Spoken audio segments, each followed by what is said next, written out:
Nós somos a Igreja Adventista Boa Semente, e desejamos que a paz do Senhor Jesus Cristo esteja com você.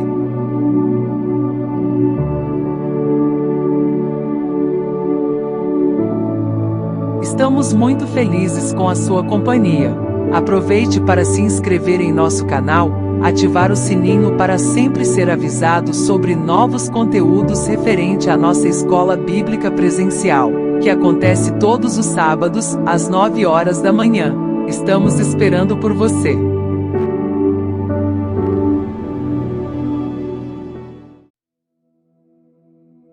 Olá, meus irmãos. Seja a paz do Senhor Jesus sobre a vida de todos vocês. Essa mesma paz, essa mesma graça seja abundante na vida de todos nós.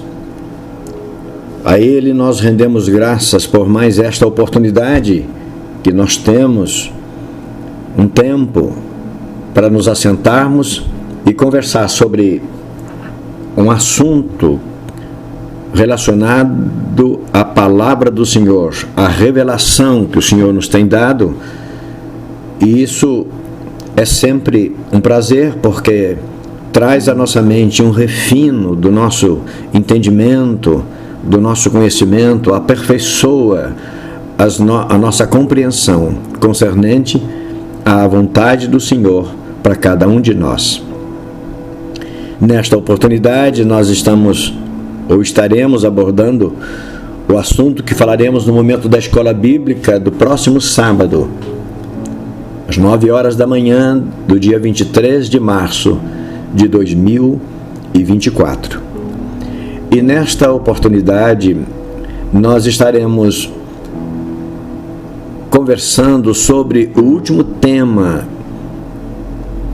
nessa abordagem geral que temos vindo fazendo desde o início do mês de novembro, pensando sobre leis, regras e cerimônias, todo aquele conjunto de prescrições feitas por Deus e dada por Ele através de Moisés aos nossos irmãos israelitas.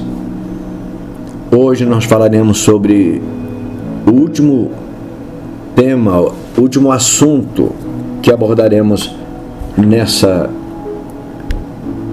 caminhada para entender, para compreender todo aquele trabalho cultico de adoração, a forma como os nossos irmãos hebreus se apresentavam para adorar.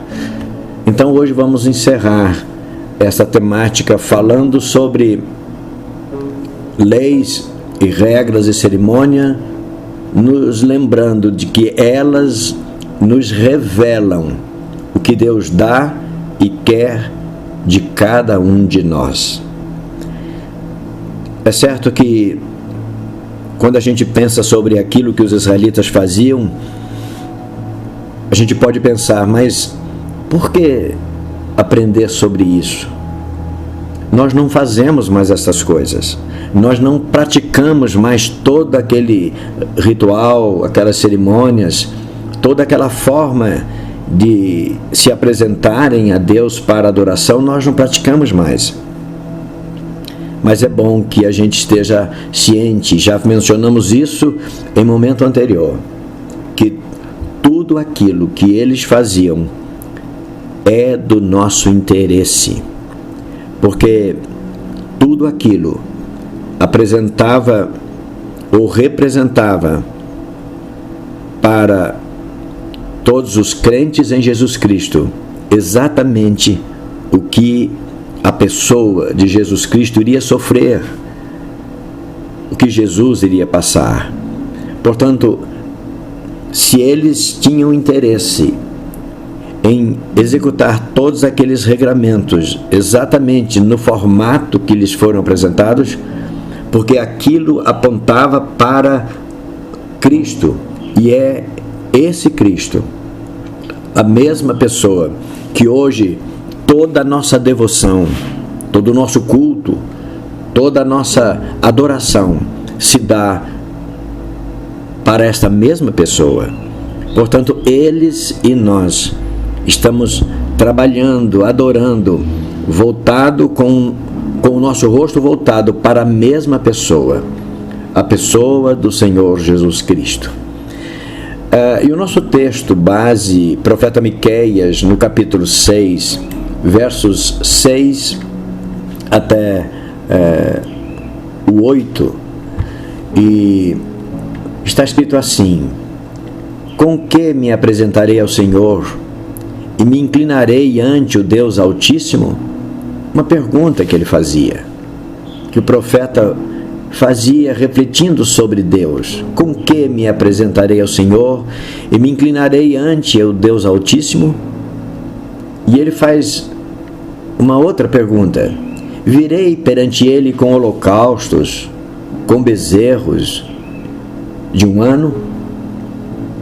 E ainda questiona um tanto mais: agradar-se-á o Senhor de milhares de carneiros, de 10.000 ribeiros de azeite?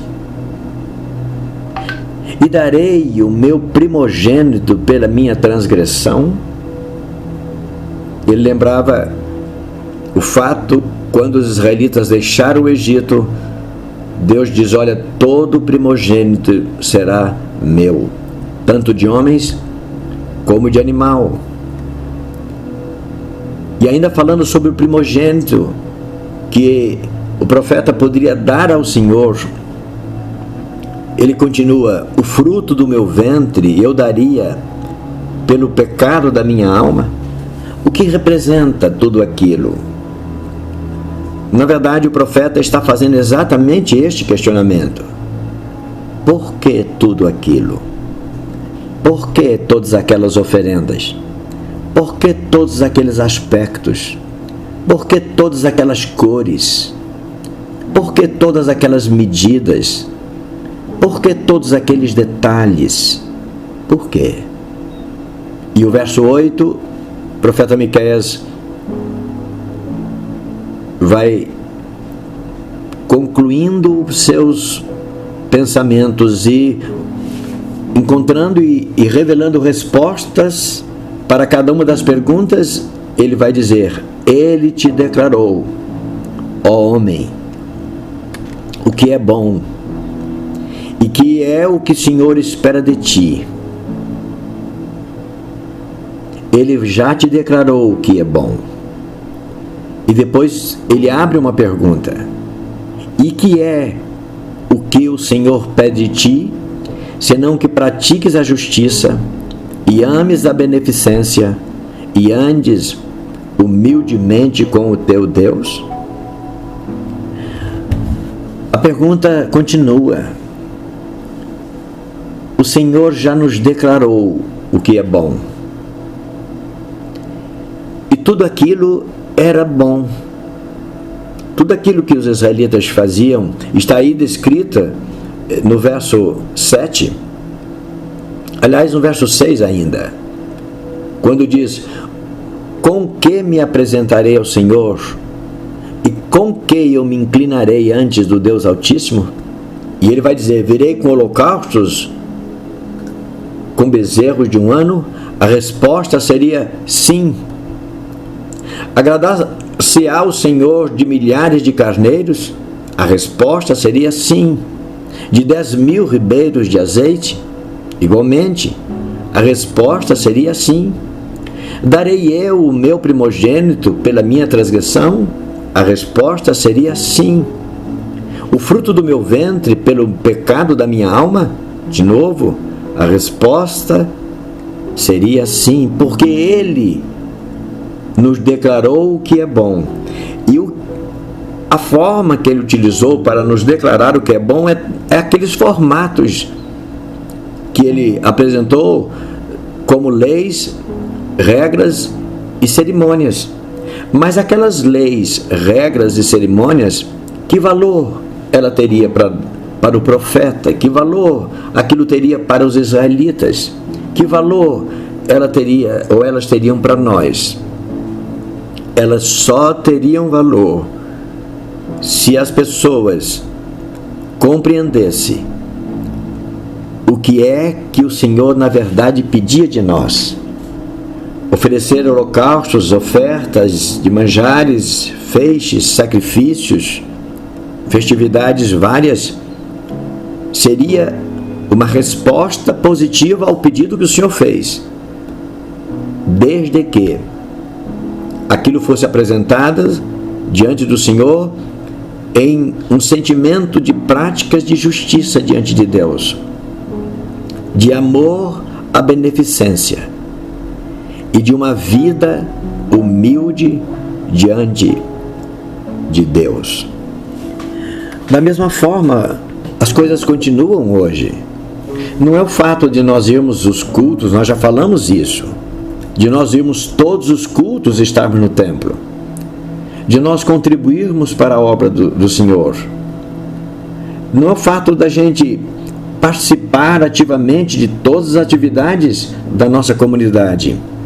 É preciso que o nosso coração esteja totalmente naquilo.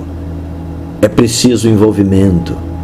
É preciso que aquilo seja feito com prazer, com seriedade, com dedicação. Senão, a nossa ida ao templo, a nossa participação das nossas atividades, elas serão tão vazias e que não resultará em bênçãos de Deus para nós, e que não resultará na aceitação de Deus ao nosso culto, da mesma forma como Deus não aceitaria dos israelitas todos daquelas oferendas e sacrifícios, se o coração de cada um deles não estivesse inteiramente reverente e voltado para o Deus que havia pedido aquelas atividades. Muito bem, é disso que nós vamos, essa é a síntese do que nós vamos abordar no nosso roteiro, na nossa reflexão de hoje. E a nossa introdução começa nos informando que João,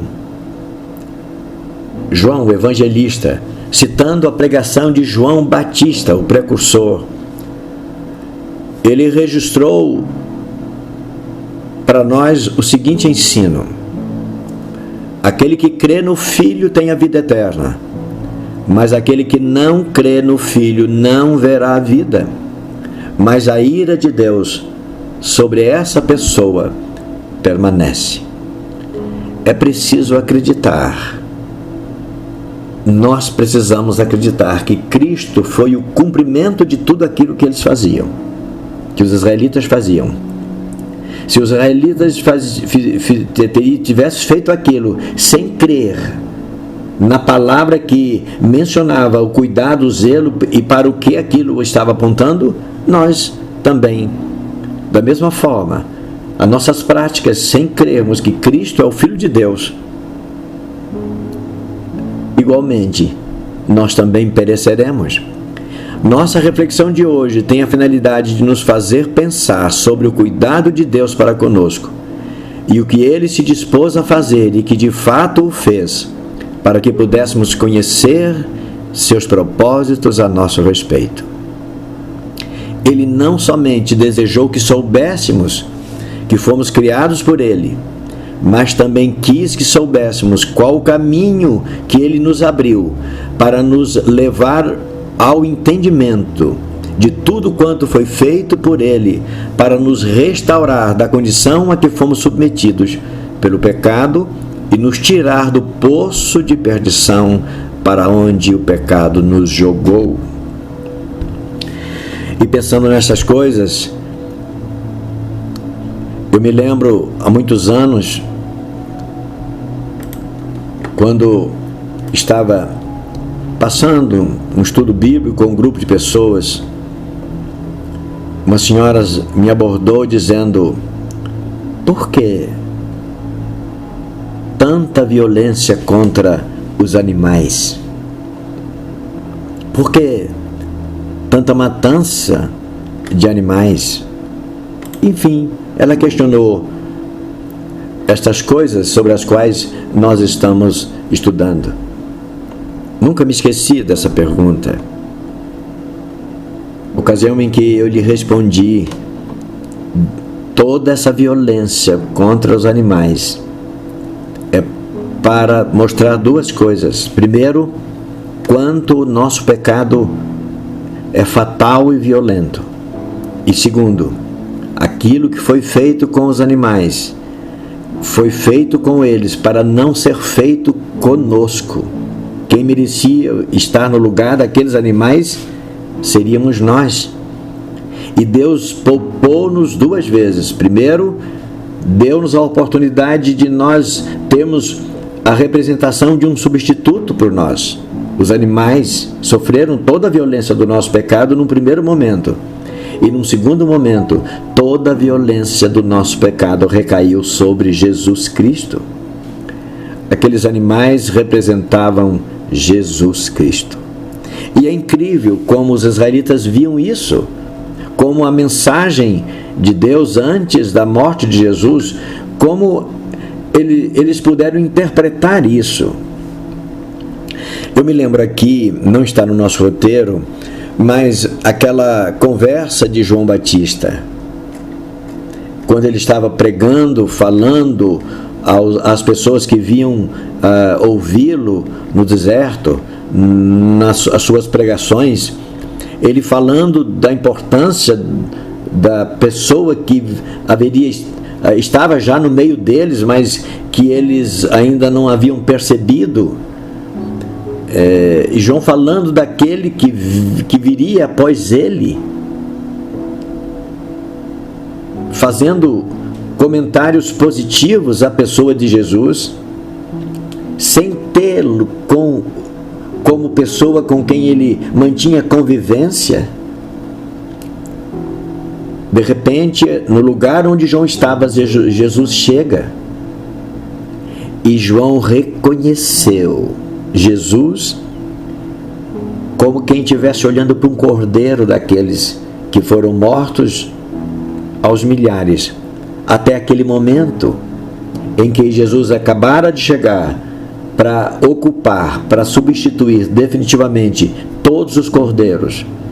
E ele era o cordeiro. João olha para Jesus e vê a Jesus como o cordeiro.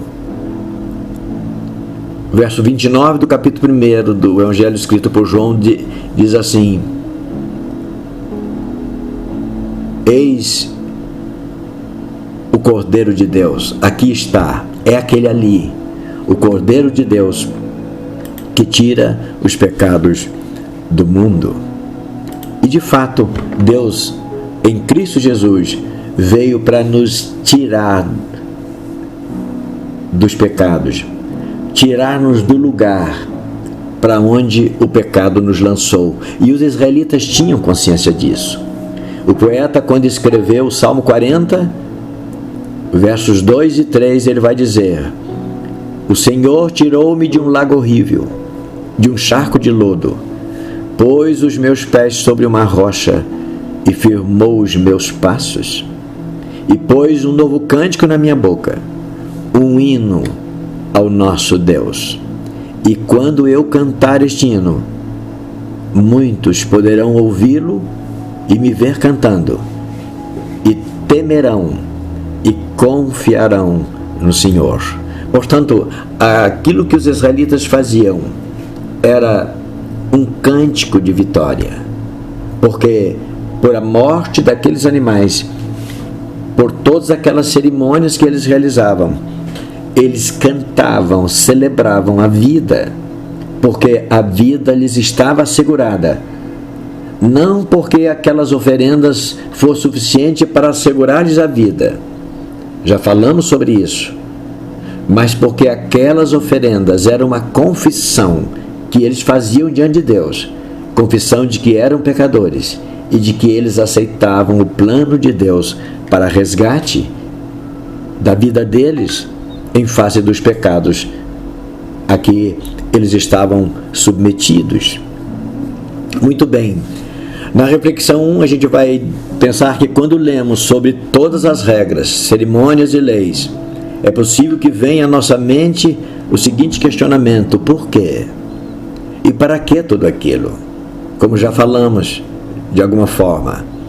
O sacrifício de animais, as oferendas com bolos e bebidas, os feixes da plantação, as sementes, os olhos, o altar e o fogo aceso continuamente sobre ele, o azeite das lâmpadas com preparo exclusivo, o ofício sacerdotal, as roupas dos sacerdotes, com as suas pedrarias e tantos outros utensílios e suas medidas exatas e cores pré-determinadas, as medidas e artefatos de ouro. Por quê? Para quê? Porque a confissão dos pecados que se fazia com a mão sobre a cabeça de um animal? Por quê? Enfim, porque tudo aquilo deveria ser assim, com tantas exigências e tantas formalidades? Lembra o que o profeta Miqueias falou e que nós lemos no capítulo 6, versos 6 a 8? Aquilo nos dá resposta. Agora sabemos, aquilo formava o ambiente da presença de Deus entre o seu povo.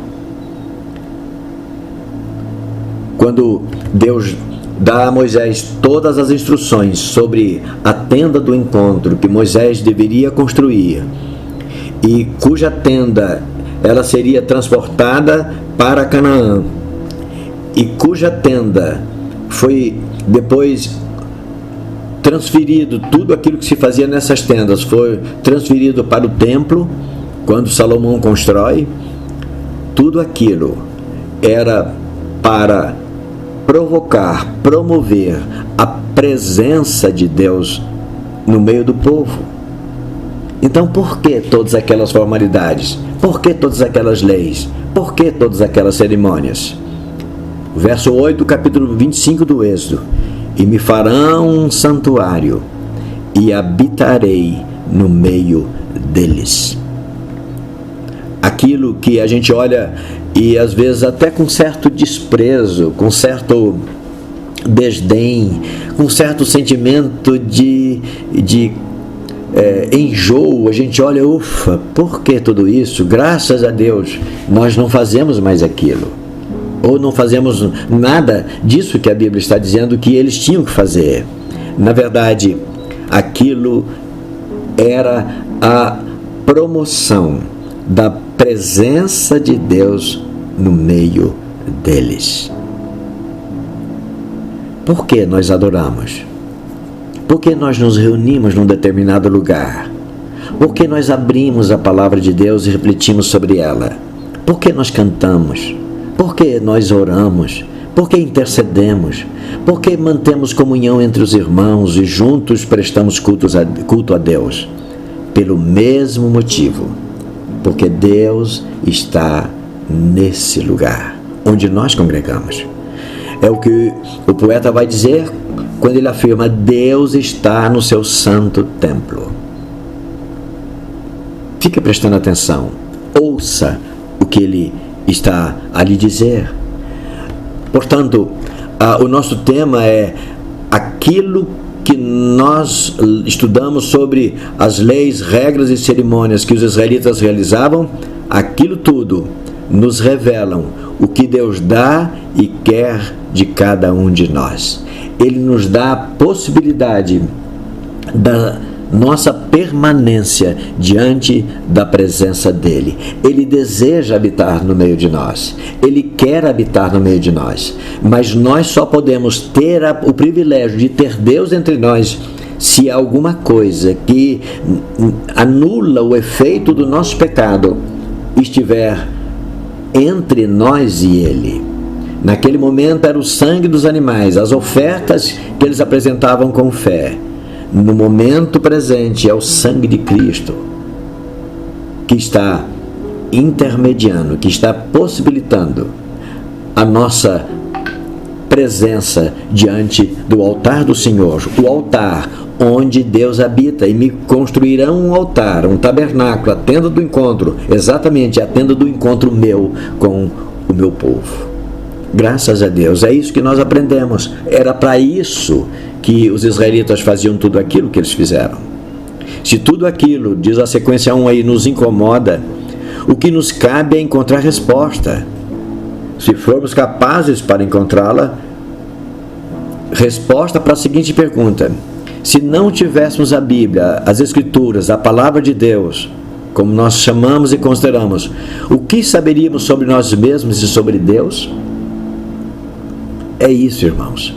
Aquilo é para revelar quem somos, o grande interesse de Deus por nós e o grande Deus que se interessa por nós.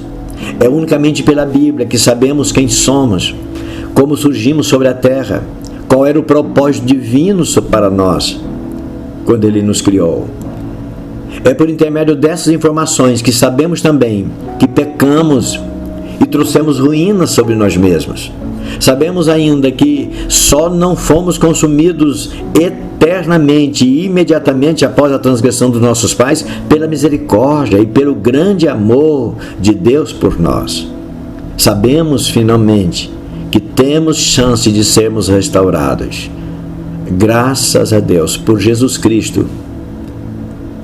Tudo isso, entretanto, somente é possível que saibamos, porque Deus nos revelou tudo através das leis, regras e cerimônias passadas aos israelitas e que nos foi dada a conhecer através da sua santa palavra, as Sagradas Escrituras, a Bíblia Sagrada.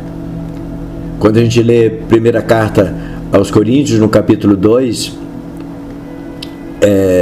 o apóstolo escreveu dizendo assim, que as coisas que o olho não viu, veja só, irmãos, Ele nos revelou coisas, mas através daquelas ofertas de animais, sacrifício de animais, Ele nos revelou coisas para que os nossos olhos conseguem enxergar, para nos dizer que há coisas que os nossos olhos não conseguem enxergar, e aquilo é apenas uma representação do que Ele preparou.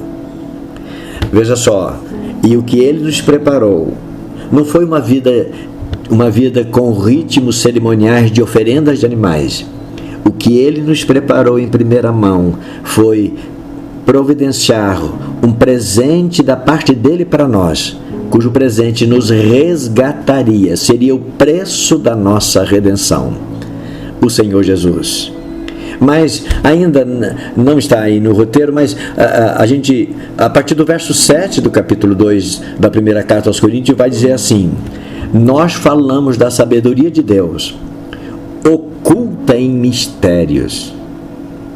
A sabedoria de Deus, oculta em mistério, era a presença, era o presente que Deus nos deu, que foi Jesus Cristo, que estava oculto em mistério, oculta naquelas ofertas, oculta naqueles animais.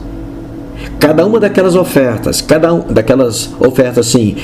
daqueles animais, cada uma daquelas medidas, cada uma daquelas cores, cada um daqueles detalhes, tudo era um mistério. Porque a gente pergunta, por que aquilo? Não sei, é mistério.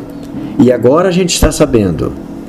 O mistério nos foi revelado pela pessoa de Jesus Cristo, que esteve à disposição do nosso resgate desde antes dos séculos, para a nossa glória, para o nosso resgate, para a nossa vitória. E ele diz mais: nenhum dos príncipes deste mundo conheceu. Se tivesse conhecido, jamais mataria o Senhor da glória. Mas ele era o mistério de Deus, que estava oculto em todas aquelas oferendas. Mas, como está escrito, as coisas que o olho não viu. Irmãos, o que é que o olho não viu? O olho não viu o Salvador do mundo. O olho viu apenas a representação dele, que eram as oferendas, aqueles animais. O olho não viu, o ouvido não ouviu, nenhum balido de animal, nenhum grito daqueles animais poderia, quando imolados, poderia revelar a glória que eles representavam, que era o presente maior, o Filho de Deus que nos redime, que nos resgata. O ouvido não ouviu, nem sequer subiu ao coração do homem, são as que Deus preparou para aqueles que o amam. Em primeiro momento, isso foi revelado. O amor de Deus e a graça dele por nós foi revelado através de todos aqueles sistemas de ofertas e sacrifícios, aqueles rituais, aquelas cerimônias. Veio Jesus de forma desfigurada e a gente não deu muito valor para ele, como em cumprimento daquilo que o profeta Isaías escreveu, no capítulo 53. Mas, na verdade, aquele de quem os homens não fizeram caso, porque ele era o cordeiro que tira o pecado do mundo, mas o cordeiro que tira o pecado do mundo era sacrificado, era imolado, como ele o foi, era esfolado, era morto, tinha o seu sangue colocado sobre o altar e queimado. Cristo não foi visto. Mas o que Deus nos preparou é que todo aquilo que aconteceu representava efetivamente a nossa vitória eterna, o retorno ao propósito de Deus desde a nossa criação. Foi por isso que a gente lê o poeta do Salmo 40, não é? Quando diz: o Senhor nos tirou de um lago horrível, de um charco de lodo, e por aí vai.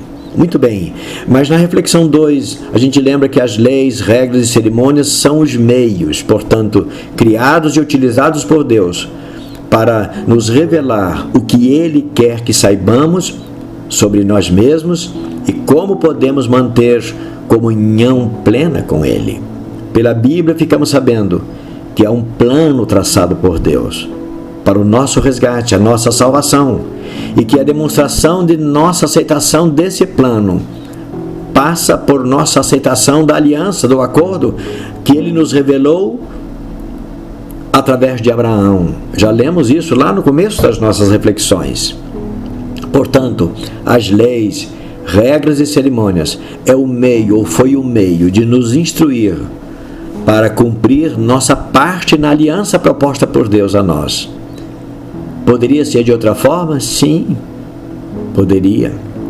Mas Deus determinou que assim fosse da forma como é. E o que nos resta? Deleitar no Senhor, como escreveu o poeta no Salmo 37. Deleitar no Senhor, verso 4. Entregar ao Senhor a nossa vida, confiar nele. E Ele vai fazer sobressair a nossa luz. Ele vai nos esclarecer como a luz do meio-dia. E quando isso vai acontecer, está nos desígnios dele. Portanto, o verso 7, descansa no Senhor e espera nele. E não fique indignado, porque parece que as pessoas já estão recebendo a recompensa, mesmo aqueles que não servem a Deus, parece que já são compensados na sua vida atual, e a nossa não. Não. Nós devemos esperar, descansar no Senhor, porque o que Ele já nos revelou é suficiente para entendermos as suas intenções e os seus propósitos para cada um de nós. Deus quis que conhecêssemos a Ele e seus planos da forma como Ele nos revelou. Pois é o que diz o profeta Amós. Certamente, capítulo 3 e o verso 7. O Senhor Jeová não fará coisa alguma sem ter revelado antes o seu segredo aos seus servos, através dos nossos profetas. E os nossos profetas escreveram, nos revelaram. Moisés revelou todo o propósito de Deus. Ele revelou para que ficássemos sabendo quais eram as intenções de Deus a nosso respeito. E as intenções de Deus a nosso respeito passaram por todo aquele sistema de leis, regras e cerimônias que os nossos irmãos hebreus fizeram. Deus, na reflexão 3, para irmos concluindo, Deus quis que soubéssemos tudo o que fosse necessário saber sobre nós e sobre os nossos atos, fraquezas, carências, exatamente na forma como Ele nos revelou. Essa é a maneira que Ele achou melhor para nos revelar os seus propósitos para nós. João escreveu: nós, em tudo isso que aconteceu, nós conhecemos o amor de Deus. E o amor de Deus é que Ele deu a sua vida por nós.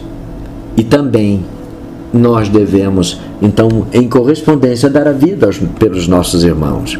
Deus deu a vida por nós. A vida dos animais primeiro. Ele recebeu a vida dos animais para não receber a nossa própria. Preservou a nossa vida através da matança, das oferendas, dos holocaustos, dos sacrifícios dos animais. Depois Ele preservou a nossa vida pela morte, em nosso lugar, a morte do Seu Filho. E na eternidade, Ele vai nos fazer assentar diante dEle, como participantes da vida eterna, que nos foi garantida através da pessoa do Seu Filho Jesus, cujo protótipo, cujo trabalho preliminar, cujo trabalho modelar primeiro foi representado naquelas leis, regras e cerimônias que Ele deu aos filhos de Israel. E na conclusão de todas essas nossas reflexões, nós dizemos que os caminhos de Deus podem nos parecer estranhos, mas eles são perfeitos. O poeta escreve no Salmo 18 e o verso 30, ele vai dizer assim: o caminho de Deus é perfeito, a palavra do Senhor é provada, é um escudo para todos os que nele confiam. Vamos confiar em Deus. Aquilo que Ele fez pelo nosso bem, tinha um sentido. Não vamos olhar para o que nós chamamos de Velho Testamento e dizer isso foi abolido, isso não tem nenhum valor para nós os cristãos. Não, tem todo o valor, faz todo o sentido. Tudo aquilo aconteceu preparando o caminho para a chegada do grande Rei, nosso Senhor Jesus Cristo, a quem nós devotamos adoração e serviço. Aquilo prefigurava, aquilo apontava para o Senhor que veio e nos perdoou os pecados nossos, mas não somente os nossos, mas de todos aqueles que viveram desde Adão. Aquilo apontava para Cristo, o Senhor da vida, de todos os homens, de todas as épocas, de todos os lugares e de todas as gerações. Que a palavra do Senhor seja grandiosa na provocação do nosso entendimento em relação às coisas que Deus quis nos revelar, e Ele espera que nós as sigamos, na esperança de que aquilo que está por vir e que ainda é promessa, elas vão acontecer na nossa vida e para o nosso bem. Deus nos abençoe. Amém. Graças a Deus. Não perca o estudo da próxima lição. Fique na paz do Senhor Jesus e até breve.